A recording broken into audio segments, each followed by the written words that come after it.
They were told Americans would strip them, mock them, and parade them through the streets like animals. But when 847 German women stepped off the transport trains in rural Georgia, March 1945, the enemy broke them not with cruelty, but with something they hadn't felt in 6 months: hot water running down their backs. They expected death. Instead, they got soap. If you're interested in the untold stories of World War II, make sure to like this video and subscribe to our channel. These are the stories that changed history, one small act of humanity at a time. The Georgia morning air was thick and humid, nothing like the cold German winters these women had survived. They stumbled off the train cars in groups of 20, their gray Wehrmacht auxiliary uniforms hanging loose on bodies that had been slowly starving for months. Some were barely 20 years old. Others were in their 30s, veterans of the Women's Signals Corps, radio operators, nurses, administrative staff. All of them had one thing in common. They were terrified. The smell hit them first. Not the stench of unwashed bodies they had grown used to, but something clean, almost foreign. Laundry soap, fresh paint, and underneath it all, the unmistakable aroma of frying bacon. Real bacon, not the ersatz meat they had eaten during the war's final years. Some of the women turned to each other, confusion written across their exhausted faces. Greta, a former radio operator from Hamburg, clutched the small suitcase she had managed to keep through the chaos of Germany's collapse. Inside were a few photographs, a rosary her mother had given her, and a diary with water-stained pages. She was 23 but looked 40. Her blonde hair, once carefully braided every morning, now hung in matted clumps. Her skin was gray from months without sunlight, and her hands shook constantly. Next to her stood Anna, taller, harder, a woman who had operated anti-aircraft searchlights in Berlin. Anna had watched her city burn. She had pulled bodies from rubble. She had learned to shut down her emotions like turning off a light switch. But even she felt her stomach tighten as the American guards approached. The guards wore clean uniforms. That was the first shock. During the final months of the war, German officers had looked as ragged as their soldiers. These Americans looked like they had just stepped out of a recruitment poster. Their boots were polished, their rifles were clean.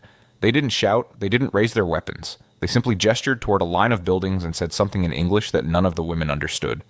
A translator stepped forward, a middle-aged man with a German accent softened by years in America. His voice was neutral, almost gentle.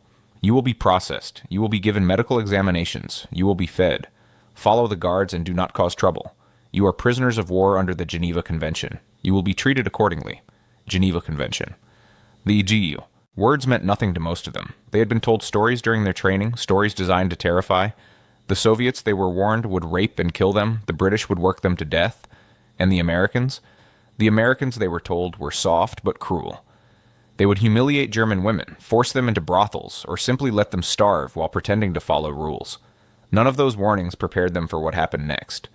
The women were led into a large wooden building that smelled of fresh timber and disinfectant. Inside, American nurses moved efficiently through the space, setting up stations with clipboards, medical supplies, and stacks of clean clothing. Real nurses, Greta noticed. Not military police, not guards with guns. Nurses. They were told to line up. One by one, they approached a desk where an American woman with kind eyes asked questions through a translator. Name, age, unit, medical history. The questions were routine, bureaucratic, almost boring in their normality. Greta had expected interrogation, threats, demands for information. Instead, she got a clipboard and a number. Then came the medical examination. This was where the fear spiked again. Greta watched as women ahead of her disappeared behind canvas screens. She heard low voices, the sound of equipment being moved. When her turn came, her legs felt like water. Behind the screen, an American doctor waited. She was a woman, which was the first surprise. The second surprise was that she smiled. Not a cruel smile, not a mocking smile, but the tired, professional smile of someone who had examined hundreds of refugees and prisoners and simply wanted to help them survive. Please remove your uniform, the translator said.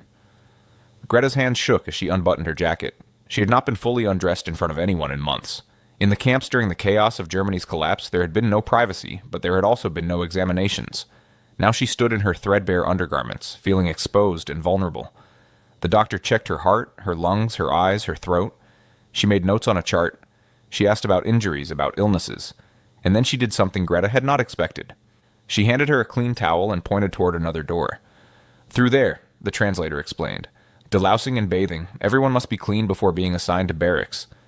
Delousing. The word sent ice through Greta's veins. She knew what that meant.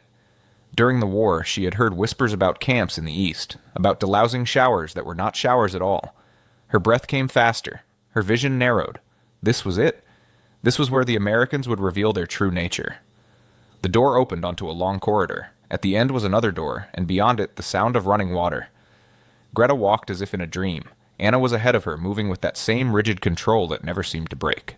Behind them, more women filed in, each one silent, each one bracing for whatever horror awaited. They entered a large room with white tiled walls and wooden benches. In the center were shower stalls, real shower stalls with curtains for privacy, and on each bench sat a small basket containing a bar of soap, a towel, and a clean set of clothes. Greta stared at the soap. It was white, rectangular, and smelled faintly of flowers. Not the harsh lye soap they had used in Germany, but real soap. American soap. The kind of soap she remembered from before the war, when her mother would buy it from the pharmacy as a special treat. A female American soldier stood at the entrance, not looking at them, just waiting. The translator's voice echoed in the tiled space. "You have 20 minutes. The water is hot. There are private stalls. Clean yourselves thoroughly. Lice and dirt must be removed for your own health and the health of others. Leave your old clothes in the bins. New clothes are provided." No one moved. 20 seconds passed. 30. The women looked at each other, searching for some kind of trap, some hidden cruelty.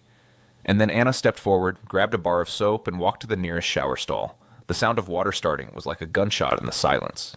Greta moved next. Her hands trembled as she picked up the soap. It was heavy in her palm, real and solid. She walked to a stall, pulled the curtain closed, and stood under the shower head. For a moment, she just stood there, unable to move, unable to process what was happening. Then she turned the handle. Hot water poured over her head, and Greta gasped. It was actually hot. Not lukewarm, not cold with occasional warm spurts, but genuinely hot water that steamed in the cool air. It ran through her matted hair, down her filthy skin, washing away months of grime and fear and exhaustion. She began to cry. Not loud sobs, but quiet tears that mixed with the water and disappeared down the drain. She lathered the soap in her hands and started washing her hair, her face, her arms. The soap foamed easily, nothing like the harsh bars they had used during the war. It cleaned without burning, without leaving her skin raw. Around her, other women were having the same experience. She heard soft laughter from one stall, someone unable to believe what was happening.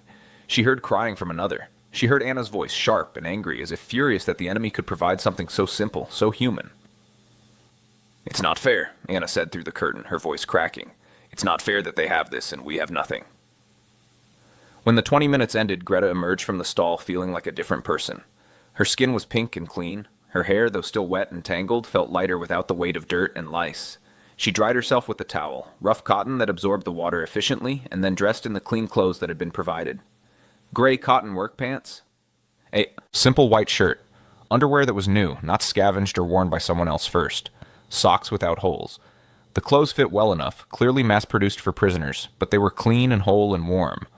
When all the women had finished, they were led out of the bathhouse and toward the mess hall. They walked in silence, each one trying to process what had just happened.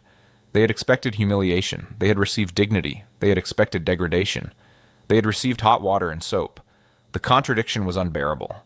The mess hall was a long wooden building with windows that let in the Georgia sunlight. Long tables stretched the length of the room, and at one end a serving line steamed with the smell of real food.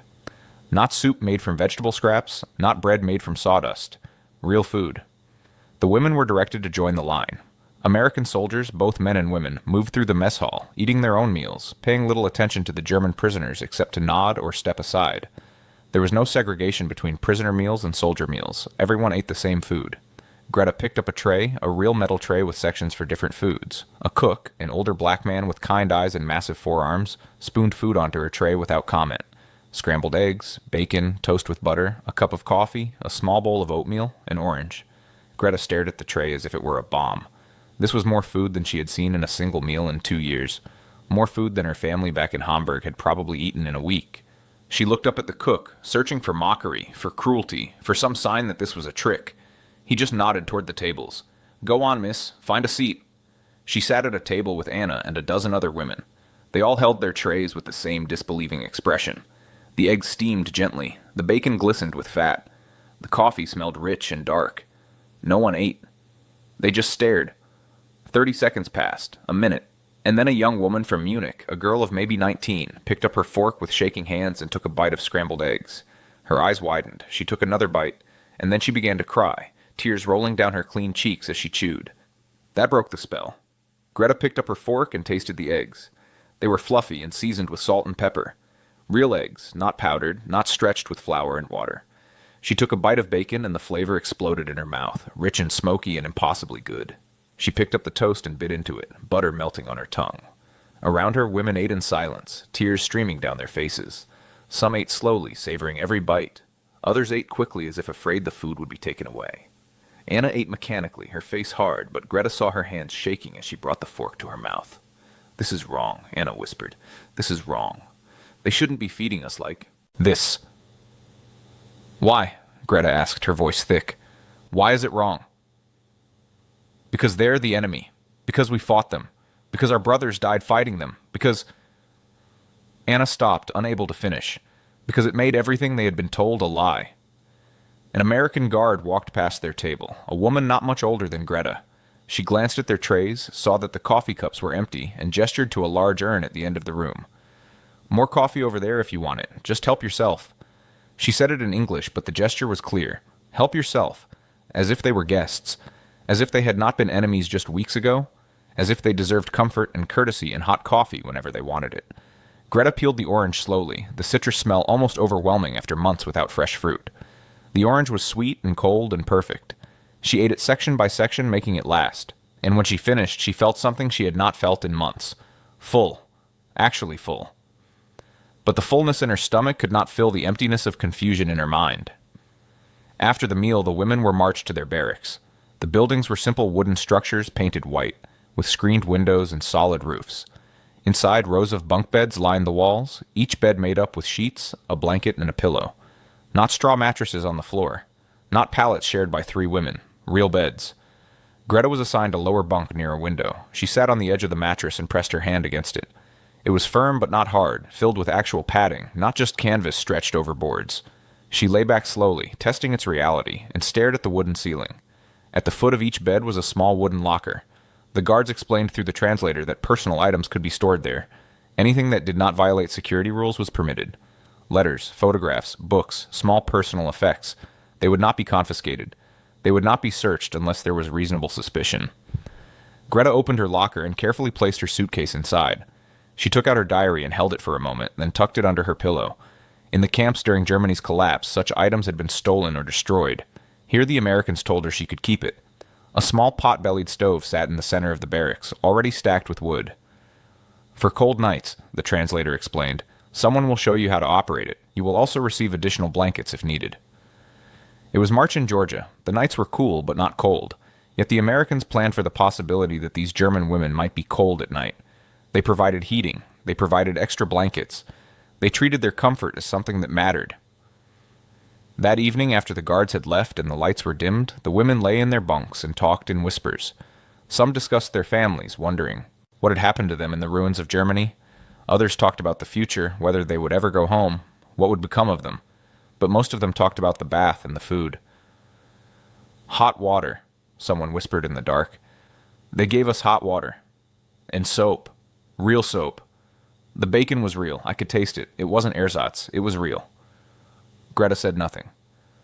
She lay with her hand pressed against her clean skin, feeling the softness that the soap had created, and tried to reconcile what she had been told with what she had experienced. They were the enemy. They had bombed German cities. They had killed German soldiers. And yet they gave her hot water and soap. She pulled out her diary and wrote by the light filtering through the window. March 12th, 1945. "We have arrived in America. I do not understand this place. The enemy treats us better than our own country did in the final months. I am clean for the first time in 6 months. I am fed. I have a bed. I should feel relief, but all I feel is confusion and shame. What kind of enemy shows kindness?" She closed the diary and tucked it under her pillow. Outside, crickets sang in the Georgia night. The sound was so peaceful, so normal, so unlike the air raid sirens and explosions that had been the soundtrack of her life for years.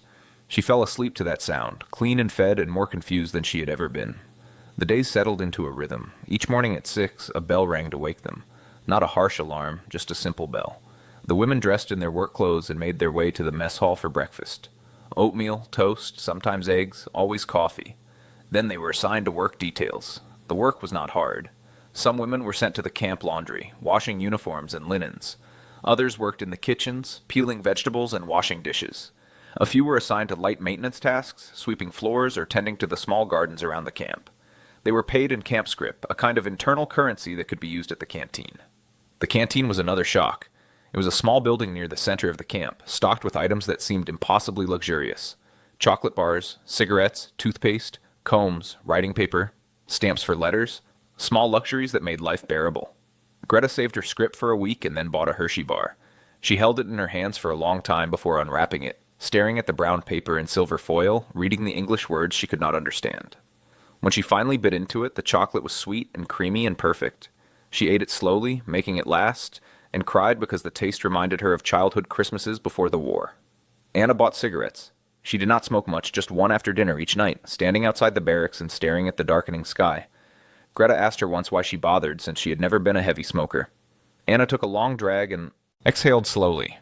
"Because I can," she said. "Because the enemy gives us money to buy cigarettes.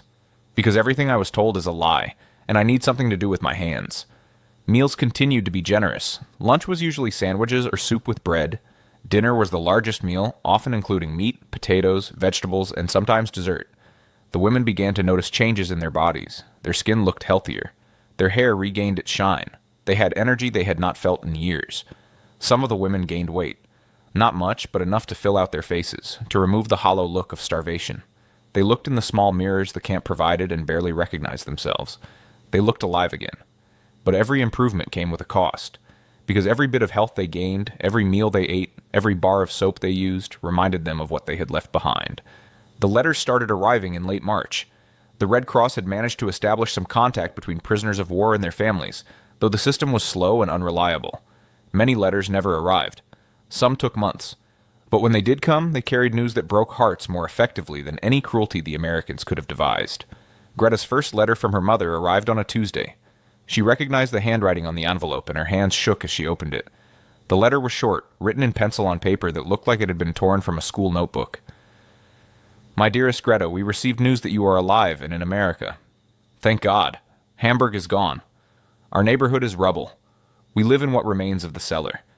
Your father tries to find work, but there is no work. There is barely any food. We eat soup made from potato peels and whatever we can scavenge.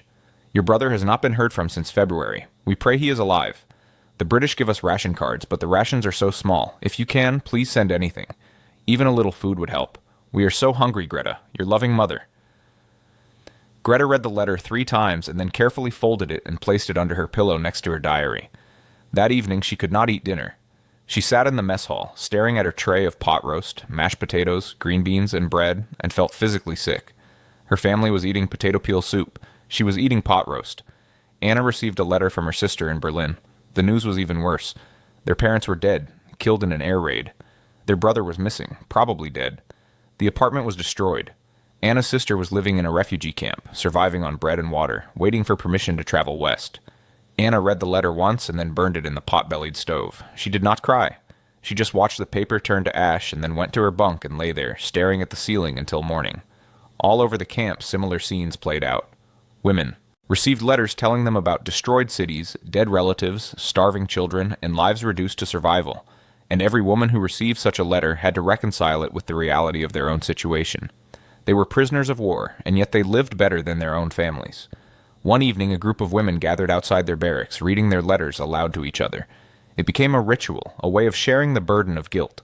Each letter was a knife, cutting deeper into the fabric of everything they had believed. "My children ask for bread," one woman read, her voice breaking. "I have nothing to give them." "My husband is in a British POW camp," another woman read. "He is sick. They do not have medicine. We burn furniture to stay warm. There is no coal. The Russians took everything. We have nothing left." After each reading, silence fell. What could they say? What comfort could they offer? They lived in heated barracks with beds and blankets. They ate 3 meals a day. They had soap and hot water. Their families had rubble and hunger and despair. The contradiction gnawed at them. It was not cruelty that broke these women, but kindness. It was not punishment that made them question everything, but mercy. And as the weeks passed, the weight of that mercy became almost unbearable. In late April, some of the women were selected for work details outside the main camp. They were taken by truck to nearby farms to help with planting, or to small towns to assist with various labor projects. Always under guard, always supervised, but allowed to see the world beyond the wire. Greta was part of a group sent to help at a local cannery. They rode in the back of a truck through rural Georgia, watching the landscape pass by. Small farms with painted houses, children playing in yards, cars parked in driveways, Everything was intact. Everything was normal.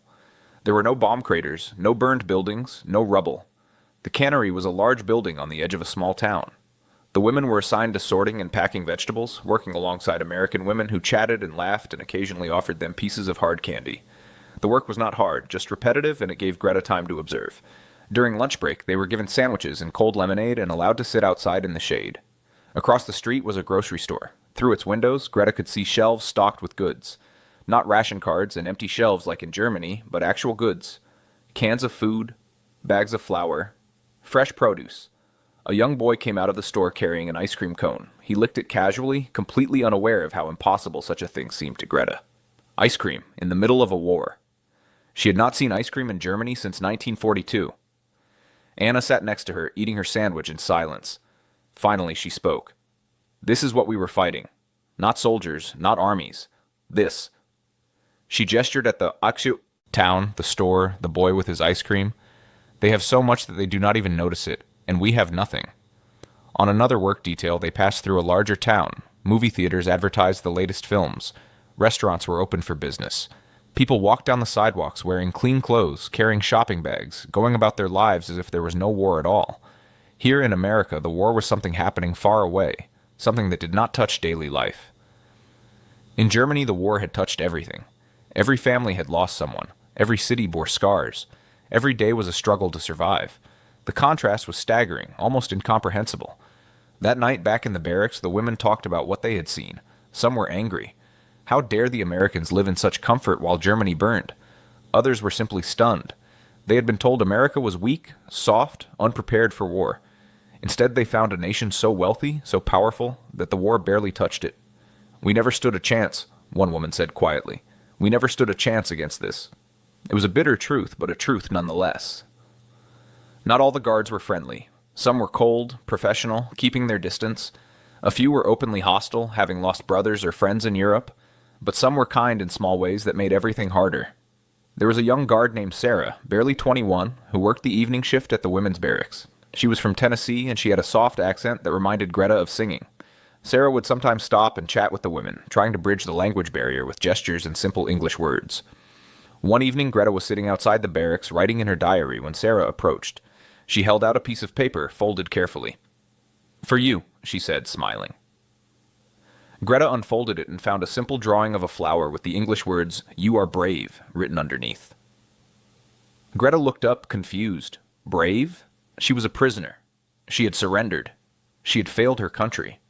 How could she be brave? Sarah seemed to sense her confusion. She gestured to the barracks, to the other women, and said something in English that Greta did not understand, but the tone was clear. Kindness, encouragement, a simple human gesture that said, "I see you. You matter." Greta carefully folded the paper and tucked it into her diary. That night she cried for the first time since arriving in America. Not from sadness, but from the sheer overwhelming weight of being treated with dignity by someone who had every reason to hate her. Another guard, an older man named Lieutenant Cooper, sometimes brought his guitar to the camp in the evenings. He would sit outside the mess hall and play American folk songs.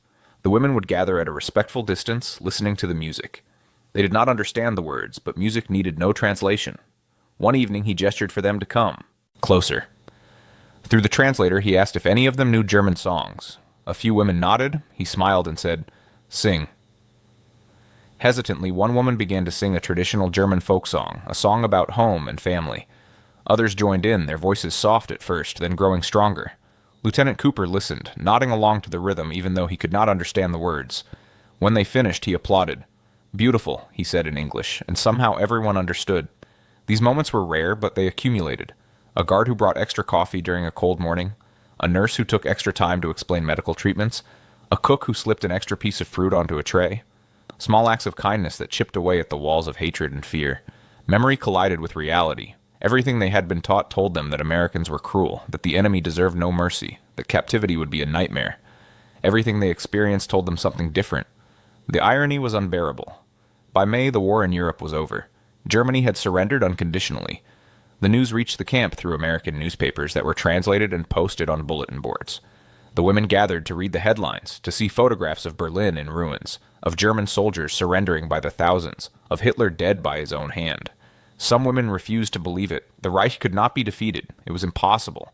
They clung to denial like a life raft, unable to accept that everything they had sacrificed for had ended in complete failure. Others felt relief. The war was over. No more bombing. No more death. Maybe now their families could begin to rebuild.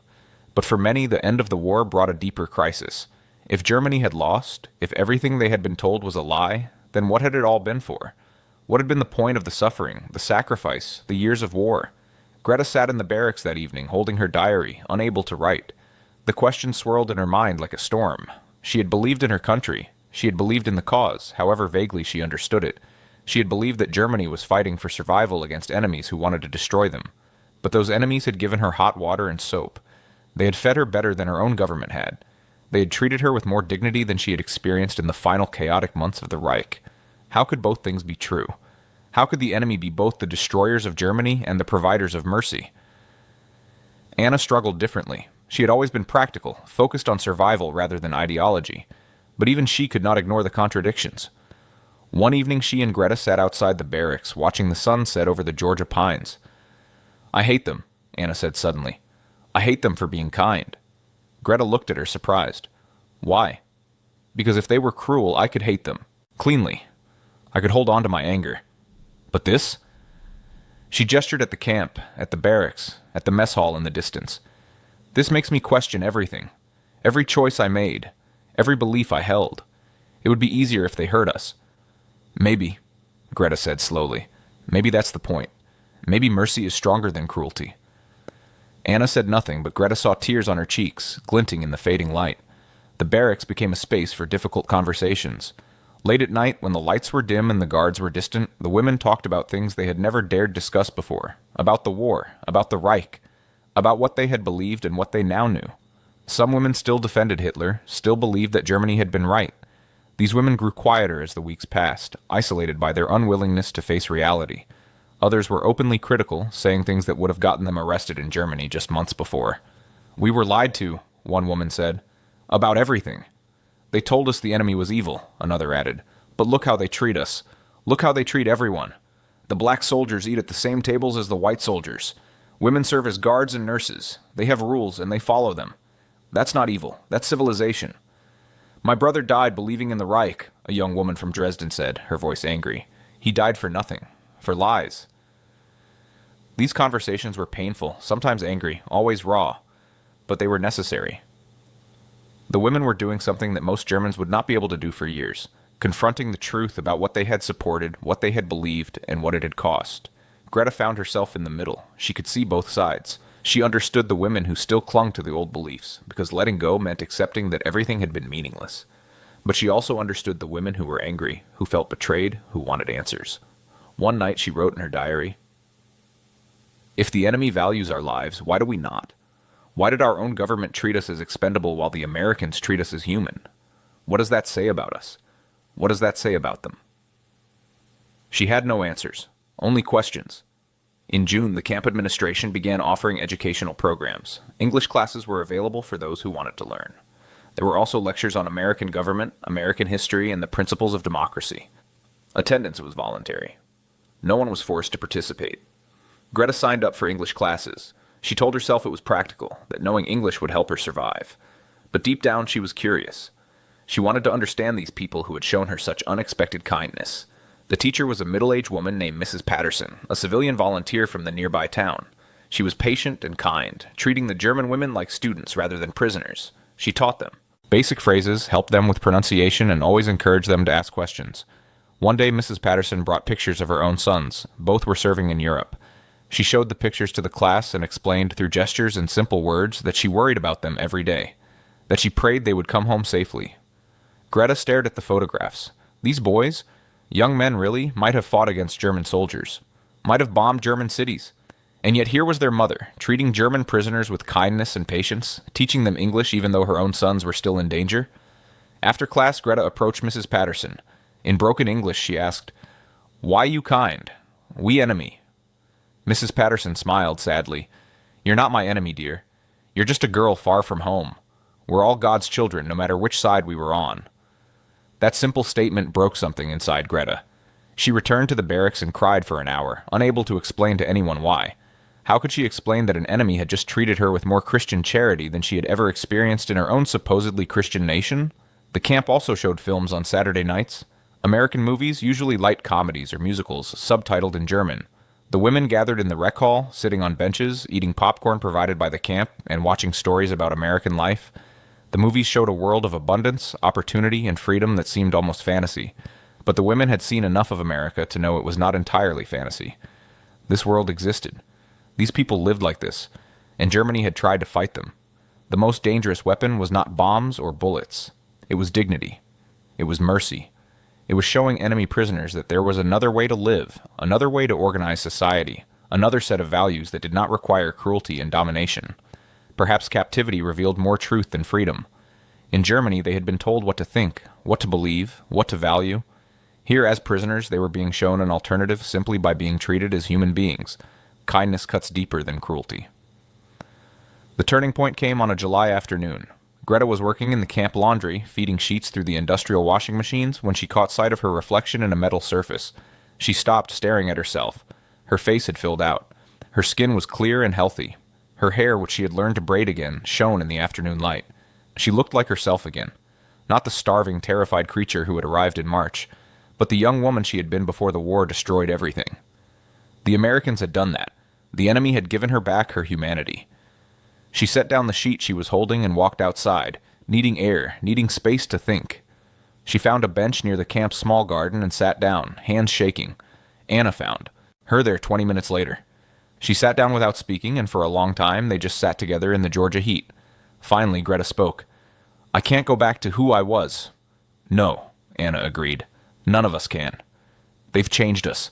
Not with force, not with propaganda, just by treating us like we matter." Anna nodded. "I used to think strength meant being hard, being willing to do whatever it takes. But maybe real strength is being kind when you have every reason not to be." They sat in silence watching American guards walk past, watching the sun filter through the Georgia pines. And Greta realized that she had crossed a line she could never uncross. She had seen the enemy's humanity, and in seeing it, she had to recognize her own complicity in a system that had denied such humanity to others. The pain of transformation was physical, a weight in her chest that never fully lifted, but it was also necessary. Because the alternative was to cling to lies, to retreat into denial, to refuse to see what was right in front of her. That evening she wrote in her diary, "Today I looked in a mirror and saw a stranger.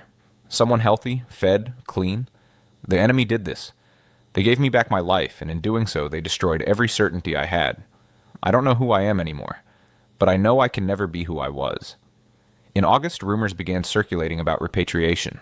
Germany was divided into zones of occupation. Prisoners of war would be sent back gradually, processed through camps in Europe, and eventually released to return to their families. The women should have been overjoyed. They were going home. But many felt dread.